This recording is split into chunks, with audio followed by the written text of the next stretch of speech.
l'exercice numéro 2. L'exercice numéro 2 nous permet de voir la chose suivante. J'ai un morceau de verre que je trouve dans le laboratoire et je veux déterminer son indice. Bon, voilà, j'ai un pinceau lumineux, cylindrique. Un pinceau, c'est un ensemble de rayons lumineux. Je vous ai dit que l'optique géométrique a utilisé le concept du rayon lumineux pour parler de lumière. Et au lieu de dire j'ai un ensemble de rayons lumineux qui arrivent comme ça, faisceau parallèle, ben on va dire qu'on a tout simplement un rayon lumineux qui arrive comme ça. Donc j'ai deux milieux N1 et l'âge N2, je récapitule. Le 1 signifie que la lumière vient de ce côté-là, vient du milieu N1 et elle va vers le milieu N2. D'accord? Ça peut être l'inverse. 1, c'est d'où vient la lumière. 2, c'est où est-ce qu'elle va la lumière. Très bien. Je mets la normale comme ça. J'ai l'angle d'incidence I1.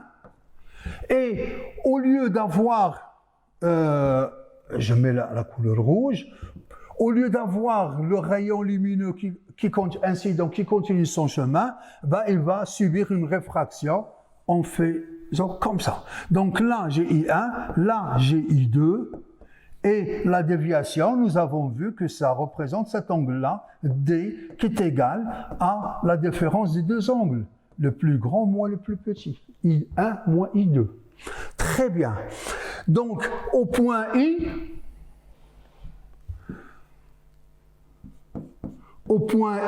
je peux dire que j'ai la réfraction.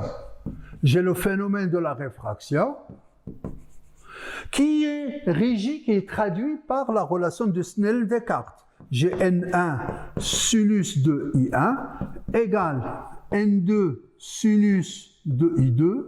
Très bien. Or, I2, je peux l'obtenir à partir de là. J'ai I2 qui est égal à I1 moins D. Par conséquent, j'ai ici N1 sinus de I1 est égal à N2 sinus, et je remplace I2 par son expression I1 moins D. D'accord? N1, c'est l'air. On me dit que ça vient de l'air. Donc N1 vaut 1.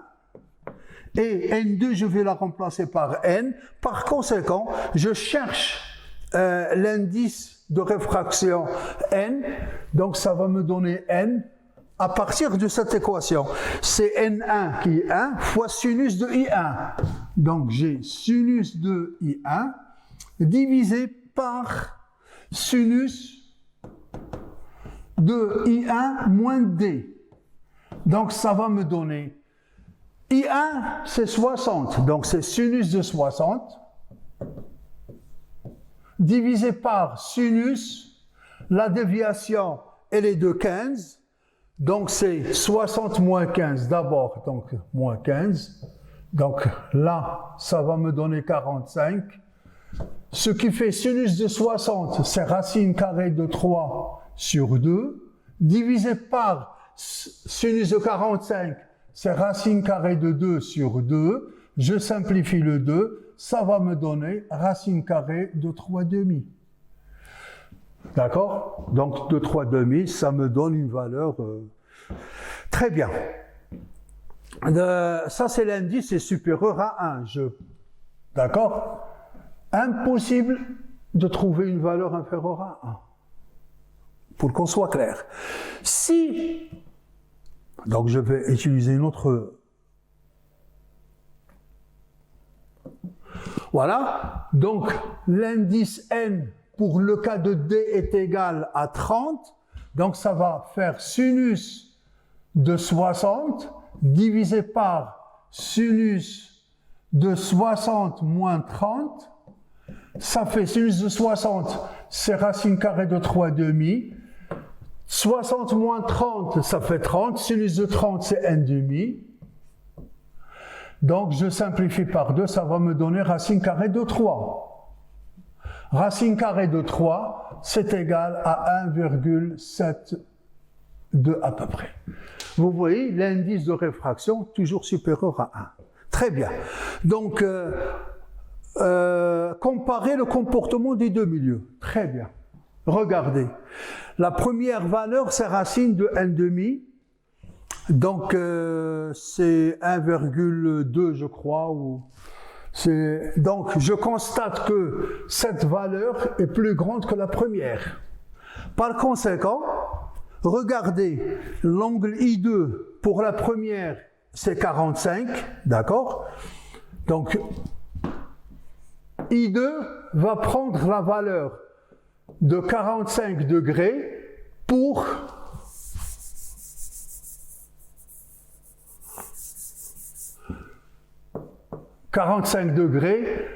pour l'indice n est égal racine carrée de 3,5, je crois c'est 1,2, et va prendre 30 degrés pour n est égal à 1,72 à peu près.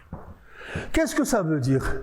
Ça veut dire tout simplement que pour ce milieu d'indice n, la lumière s'est rapprochée de la normale en faisant 45 degrés. Alors que pour la deuxième, elle s'est rapprochée davantage, il ne fait que 30 degrés. Vous voyez? Donc c'est à peu près par là. La première, 45 degrés, la deuxième ne fait que 30. Donc le milieu qui possède l'indice de réfraction plus grand, 1,72, supérieur à cette valeur-là. Donc il va freiner la lumière. La lumière ne va pas se propager à la célérité connue de 3,10 puissance 8 mètres par seconde, mais beaucoup moins pour le deuxième milieu que pour le premier.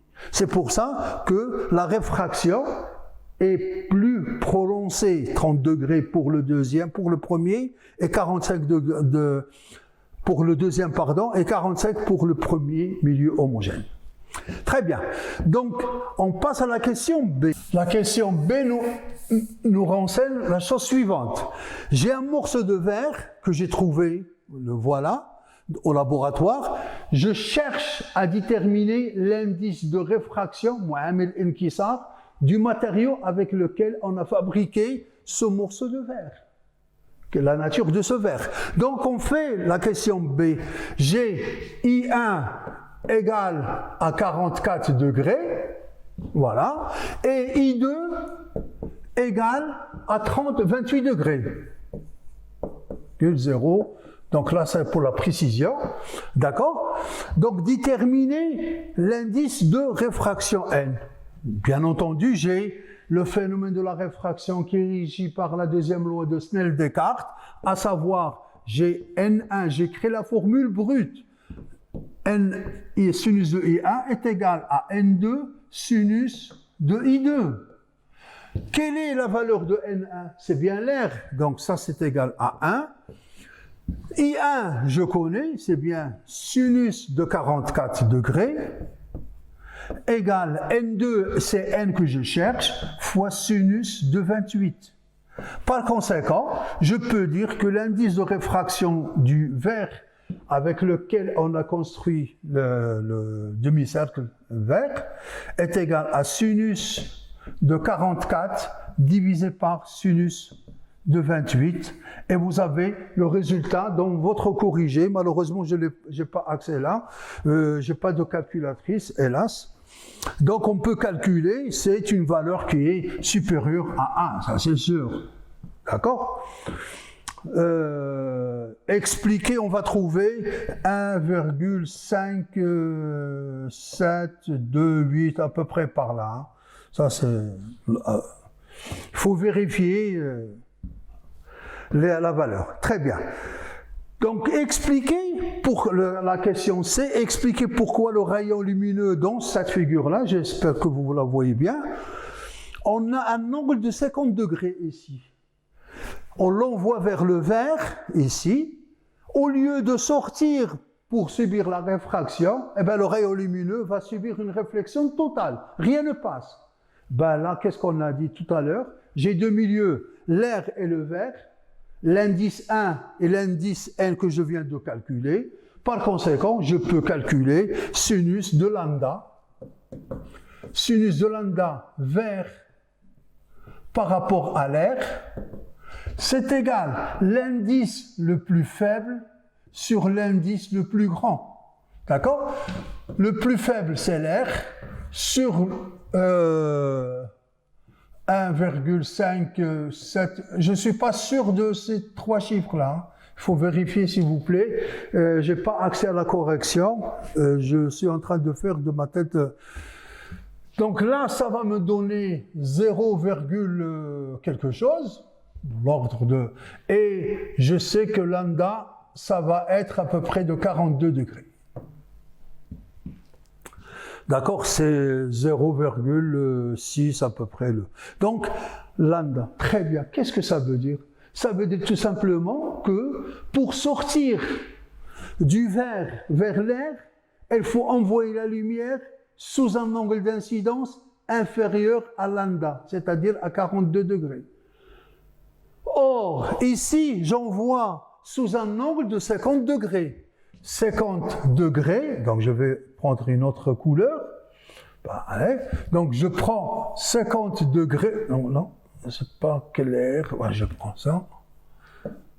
J'ai 50 degrés supérieur à 42, par conséquent, là c'est lambda, hein, c'est la réflexion totale. Et la surface, le dioptre, joue le rôle d'un miroir. Toute la lumière sera réfléchie. Rien ne sera transmis de l'autre côté. D'accord? Donc, on passe à l'exercice 3. Si vous avez des questions, n'hésitez pas de les poser le jour de TD ou vous pouvez m'envoyer un mail pour vous préparer une autre capsule pour répondre à vos questions exactement.